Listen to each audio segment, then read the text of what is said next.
자, 지금까지 국내 정치권 소식 전해드렸고요. 어제 이 법사위에서 처리된 재판소원법 이야기가 오늘 핫피플의 두 번째 얘기입니다. 함께 보시죠.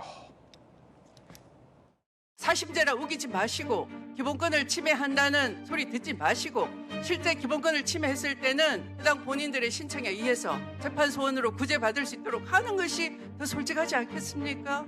왜 그렇게 꽉 막혀 계십니까? 제가 생각할 때는 이게 그냥 우리 기관의 이익은 아니고 헌법의 해석 문제로서 재판소원 문제는 접근하는 것이 맞는 거 아닌가 생각이 들고요.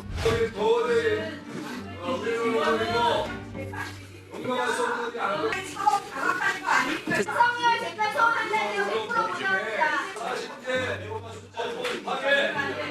부담합니다.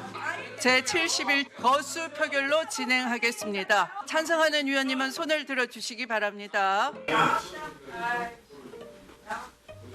다음 반대하는 위원님은 손을 들어주시기 바랍니다. 헌법재판소법 일부 개정 법률안 대안을 제안하고자 하는데 이의가 없으십니까? 네, 가결되었음을 선포합니다. 뭘 가결했을까? 한번 보시죠. 이게 꽤 논쟁적인 대목입니다. 재판소원법. 대법원 판결에 동의가 안 될 땐 헌법소원, 헌재로 가져간다는 겁니다. 지금까지 이런 절차는 없었습니다. 왜냐하면 대한민국은 3심제에 대법원의 최종 판결을 존중했기 때문입니다. 이게 이렇게 되면 대법원 판결이 나왔음에도 불구하고 예를 들어 꼭 뭐 대통령을 겨눈 건 아니지만 대통령의 사건을 예로 들자면 대법원에서 유죄 취지로 파기환송한 상태에서 대선이 치러져서 재판이 멈춰 있는데 대법에서 유죄가 확정된다면 여기에 동의하지 않는다면 헌재로 끌고 갈 수 있는 겁니다. 꼭 뭐 그 사건을 겨눠서 이 재판소원법을 통과시켰다는 얘기는 아닙니다. 3대 사법개혁안 모두 본회의 처리 수순.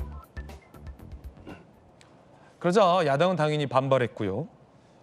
문제는 법원도 반대하고 있다는 겁니다. 들어보시죠.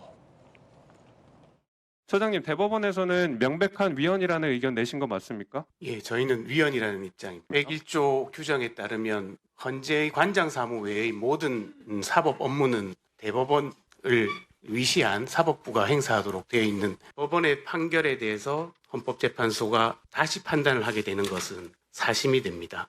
국민들에게 가장 큰 영향을 미치는 사법권으로부터의 기본권 보호에 대해서는 사각지대가 형성되어져 있습니다. 그런 의미에서 꼭 필요한 그런 제도라고 저희들은 생각을 하고 있습니다.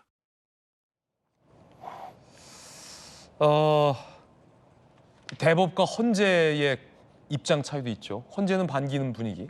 대법은 당연히 위헌이다라고 반대하고 있습니다.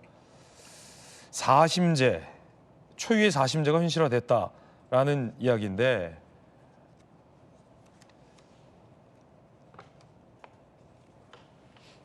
성춘 부대변인, 네. 이거 좀 중요한 변화라 사회적인 합의와 숙고 또 필요할 것 같고 여야 간의 합의도 필요한 사안 같은데 일단 어제 여야 간의 합의는 없었어요. 그렇죠. 그 상황에서 통과가 된 건데 어떻게 보십니까? 지금 일단 정치권에서 요즘 뭐 합의가 이루어졌다는 내용을 접한 기억이 없습니다. 요즘 워낙 정쟁이 심해서 이 그 사심제, 그러니까 재판소원법과 관련돼서는 저는 충분한 조금 더 논의가 필요한 부분도 있다고 생각합니다. 그러니까 명확히 말하면 무조건 40으로 가는 건 아니거든요. 그러니까 해외에서도 이 재판 소원 제도를 도입한 나라들을 보면 초반에 너무 좀 남용되는 경우가 있어서 필터링 제도들을 보통 만듭니다. 그래서 명백한 기본권에 대한 침해가 있었다는 판단이 들 때만 넘어갈 수 있고요. 대부분이 걸러집니다. 사람들은 이거 누구나 다심제하고 할 수 있는 거 아니야? 대법원 판결 받은 다음에 나도 억울해 하면서 다 제기를 하는데 대부분이 기각이 되고요. 권력자가 악용할 가능성 없습니까? 권력자도 그 헌법재판소와 그러니까 사법부가 정말 권력자로부터 독립적이고 중립적으로 운영될 수 있는 그거를 담보하기 위한 노력들을 해야죠. 그렇게 된다면 지금 대부분의 나라에서도 뭐 스페인이나 이런 나라들도 그런 담당하는 사법부에서 필터링을 철저하게 하고 있거든요. 그러니까 그런 것들을 갖출 수 있도록 만약에 일부 국가죠.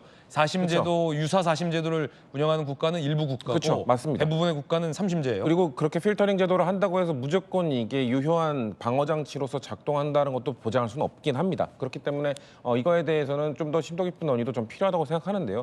근데 다만 어제 통과된 부분 중에 대법관 증언법과 관련돼서는 전 이거는 국민의힘은 정말 할 말이 없다고 생각해요.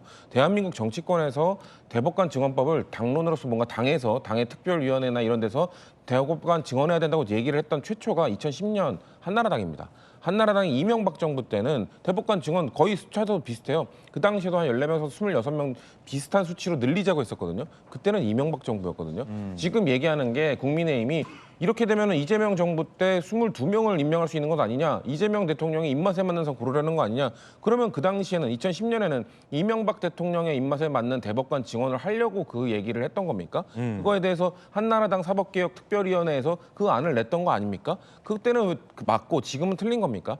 지금 국민의힘이 해야 되는 얘기는 대법관 증언을 하게 됐을 때 그러면 대법관 임명과 관련돼서 얼마나 대통령의 힘이 작용하지 않고 얼마나 공정하게 뽑을 수 있는 그 방안의 논의를 맞추면 되는 것이지 본인들이 한 16년 전에 했던 얘기를 지금은 다르다. 뭐가 바뀌었는데요? 여야가 바뀌었을 뿐입니다. 여야가 바뀌니까 안 된다고 주장하는 거는 전 부적절하다고 생각하고요. 다만 여러 가지 지금 세계를 아마 입법의 속도를 좀 내고 있습니다만 저는 대법관 증언에 관련돼서는 제가 말씀드린 포인트를 국민의힘과 좀 얘기를 해야 되고 재판소원법과 관련돼서는 좀 국민의 여론을 듣는 국민들이 어떻게 생각하시는 그 좀 여론 더 신중해야 된다. 그거 과정이 좀 필요하다고 생각합니다. 아마 그때와 지금의 다른 차이점은 아닙니다. 자, 제가 얘기할게요. 여당 내에서 대통령의 공소 취소 의원 모임이 생겼다는데 모임 수가 상당합니다. 86명이라는데 그러니까 이런 것들과 다 결부되어 있는 것 아니냐라는 세간의 의심. 안영환 의원님. 의심을 살 수밖에 없지요. 지금 뭐 대통령 공소시설을 위한 의원 모임이란 참 저 듣도 보던 특정 개인을 위한 의원 모임이 있다. 대한민국 헌정사상 저것도 처음 있는 일일 것 같습니다.